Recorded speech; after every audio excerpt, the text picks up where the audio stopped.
Welcome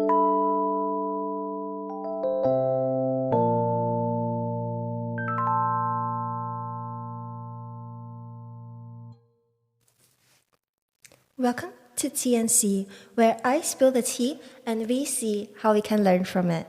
I am your host, TeaSea, and let's start the tea session today titled Decentering Men. Do we have to?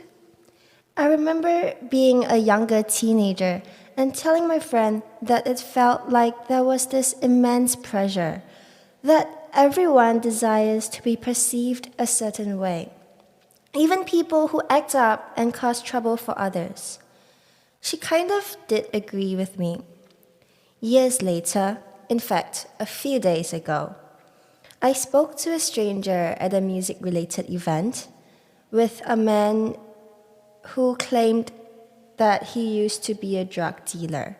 He claimed that people either wanted to be infamous or famous, and that having that fame in a good way necessitated being good at something, and he was good at nothing.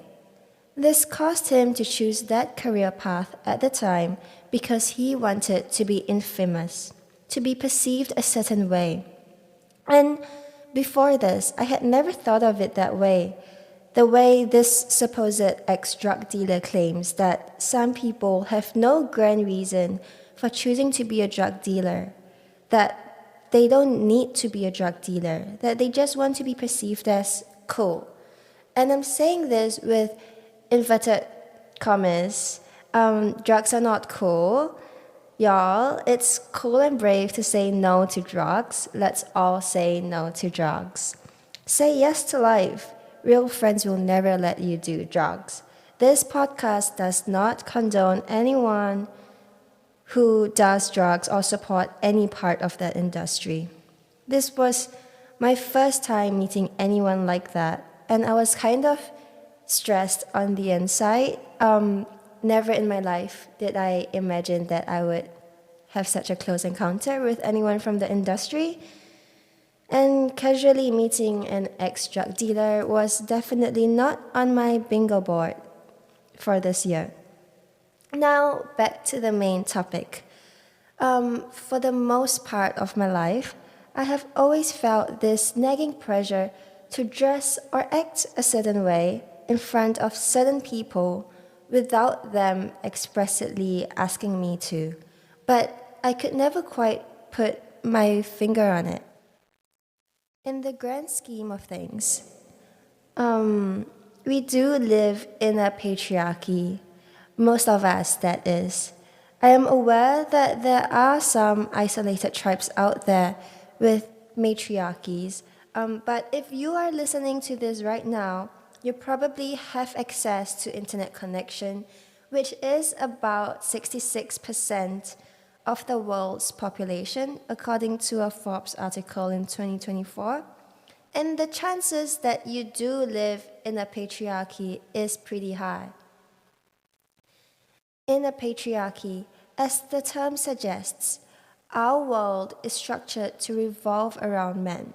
And this is a gross generalization, so do not quote me on this, but I am going to say it anyway, as I personally believe this to be true to a certain extent. Many men on the internet are asking us what is in it for them, while many women have been socialized to ask, what can I bring to the table? I remember watching a recent TikTok of a creator who shared that her male fans often ask her spontaneously when she is going to their countries if they can meet, while her female fans usually ask her this question after they have talked about meeting each other and reach out a few months before their planned flight, saying, I will bring this XYZ thing that my country or city or town is famous for producing when I come over to meet you. Will you happen to be free this X number of months later for us to meet? Is there anything you would like for me to bring along when I meet you? And so I might be in a state where just sharing this anecdote from one of my favorite TikTokers, TeaSea. This anecdote where men act like men in this patriarchy and women act like women in this patriarchy. As I go more into this rabbit hole of feminism and how I could subtly stand up for myself and others in my daily life, I stumbled upon this theme of creators calling for all of us to learn how to decenter men. So, what does decentering men in your life look like? According to the Oxford Dictionary and in conjunct with contextual clues, decentering men means to place men out of the center of our lives. But men are not the center of my life, you might counter. I am not boy crazy.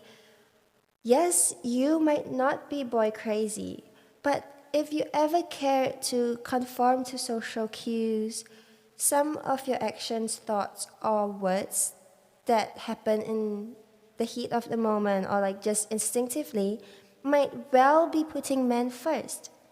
Now, what could that look like? This could be subconsciously expecting women to be much better than men before we are impressed. This could be immediately thinking of a man when someone says that they met a doctor. This could be making way for men on the street more easily than you would make way for women or non cisgender men. Or maybe you had an absent father, which is totally not your fault, and you subconsciously search from validation from men who could care less about you. It is different for all of us, and these are just some examples that I thought of.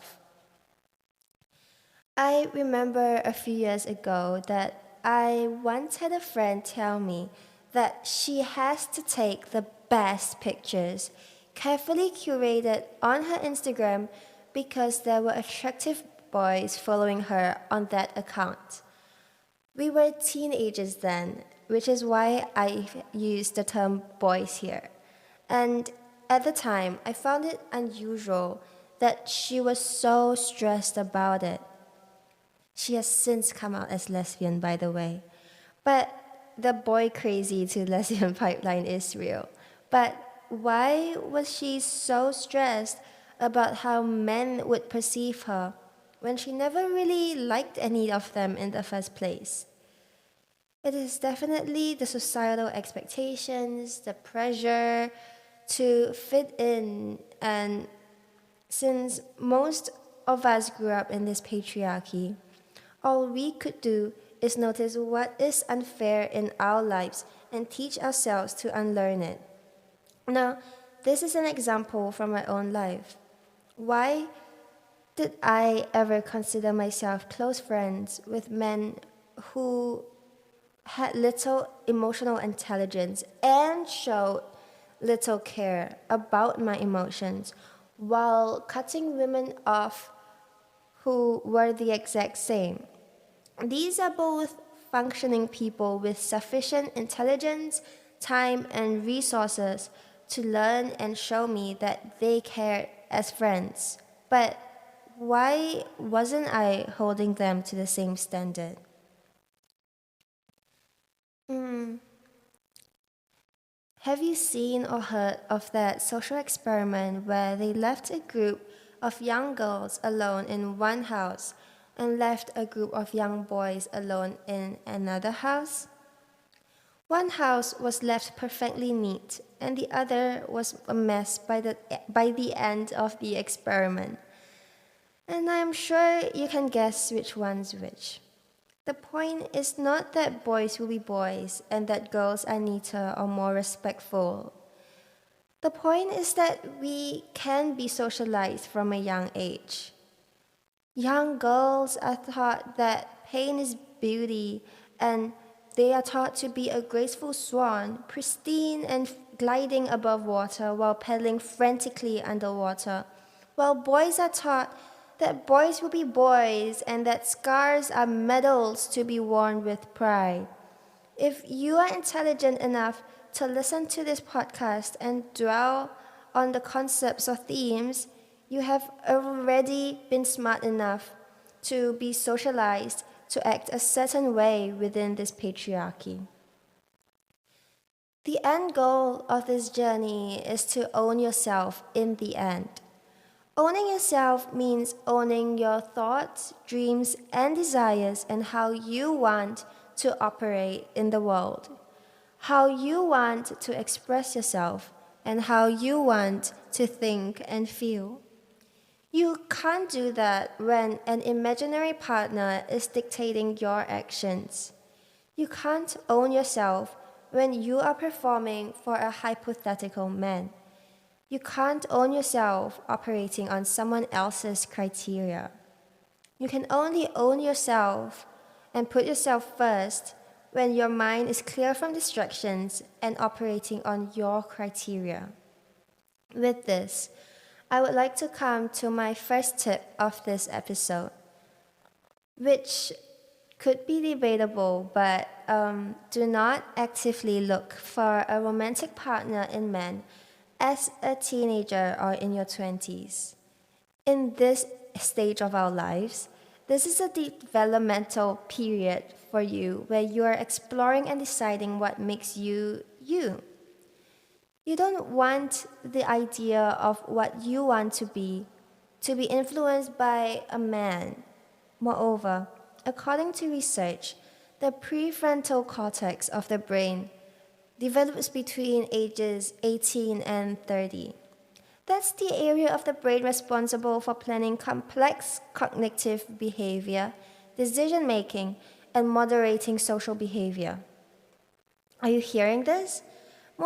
Most of us are not really thinking clearly before we do or say anything, which is probably the point of juvenile jail.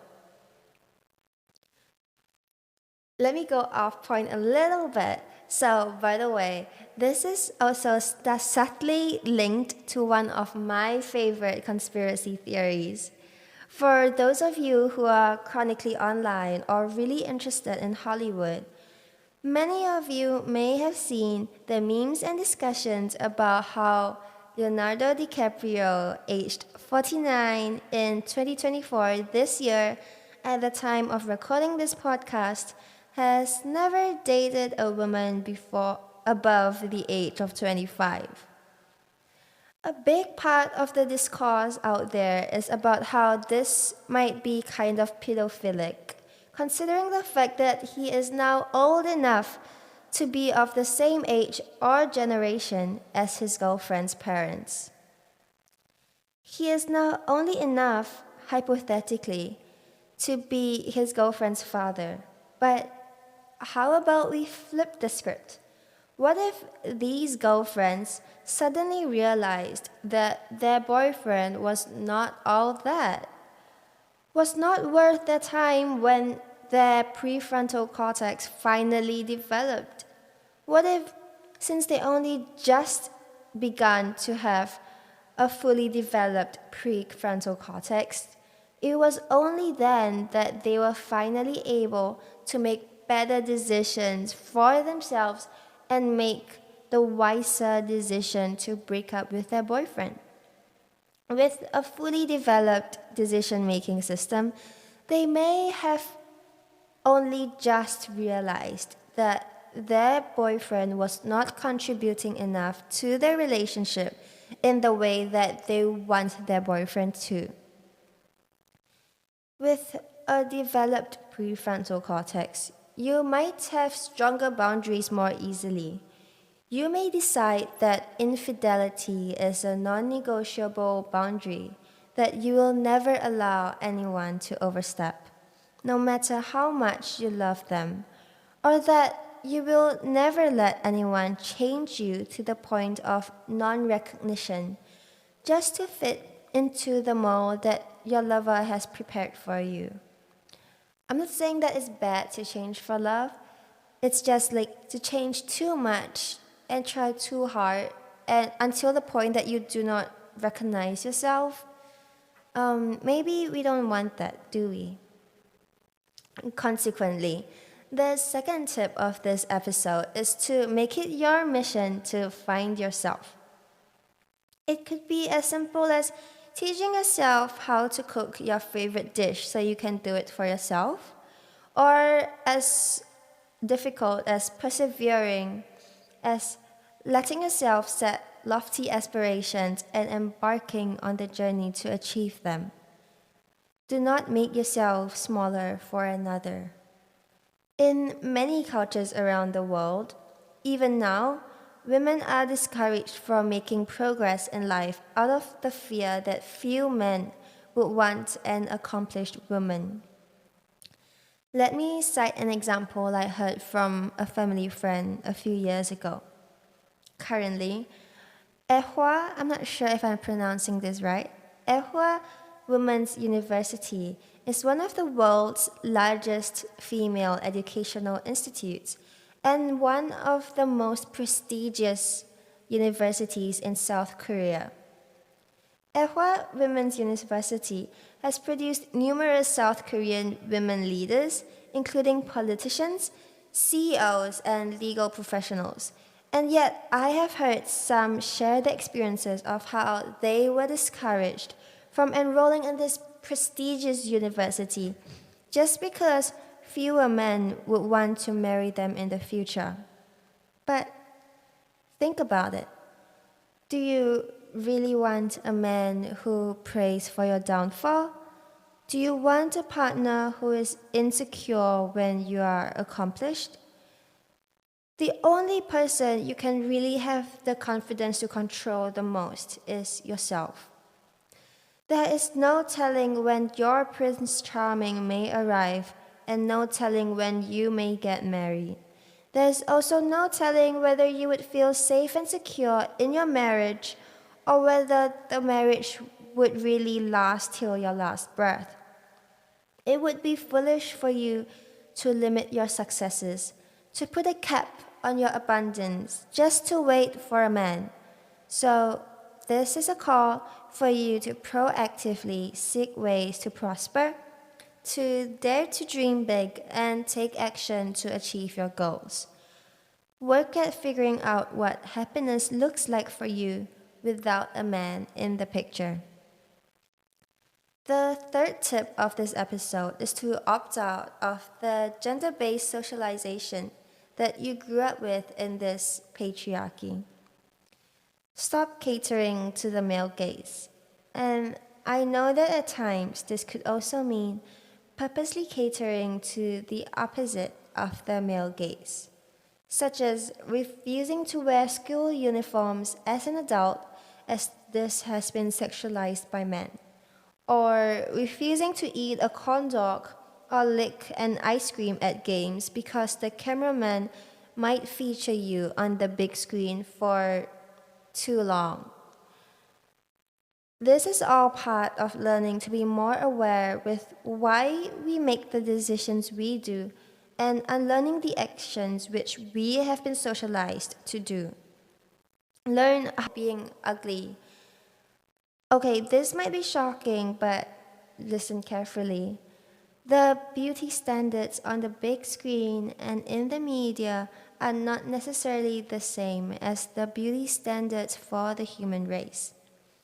Beauty is truly in the eye of the beholder. If we continue to question what the beauty standard is before we try hard to fit into it, we may become aware that a certain body type labeled unattractive in one country may be considered really attractive in another country, but it is so much more than that. We are more than just the vessel which holds us. Every kind of beauty is valid. There is a song which I thought of while writing this script, which really encapsulates this or reminds me of this topic. The song is titled Victoria's Secret, and this song is by an artist named Jax, spelled Jax. And I'll quote it here or maybe sing a small snippet, as I found it really satisfying when I first heard it. I'm not sure if my voice will do it justice, but here goes. It goes something like this. I know Victoria's Secret, and girl, you wouldn't believe. She's an old man who lives in Ohio, making money off of girls like me, cashing in on body issues, selling skin and bones with big boobs. I know Victoria's Secret. She was made up by a dude. So that's the end of the snippet I have coded. Whenever you feel the pressure to change part of your looks or body, remember to do what feels good for yourself, not what others expect of you, because why should you let an old man in Ohio dictate what you wear in your daily life? Be bravely defiant against societal expectations. Take back your power. If you want to exercise and be lean, know that you're doing it to feel good about yourself, not to just fit into that mold. Always remember that you are worth much more than your perceived attractiveness, and that your looks should never be the sole determining factor for your value. I hope you enjoyed the tea today. What did you think of this deep dive into gender based socialization? How do you think you will move forward after this? How do you aim to start or continue decentering men in your life? I would like for you to journal and write down how the pressure from this society at large or how loved ones in your life have impacted you. Which of the three tips I have shared today are most important to you, and how will you be implementing that advice in your life? Or do you not agree with me? Just think about it. It is okay to be gentle with yourself. We are all going through this. Do share your insights and such with me in the comments. I would be excited to read them. This is the end of this tea session. Thank you for joining me today, and I look forward to meeting you again. Until next time, bye bye.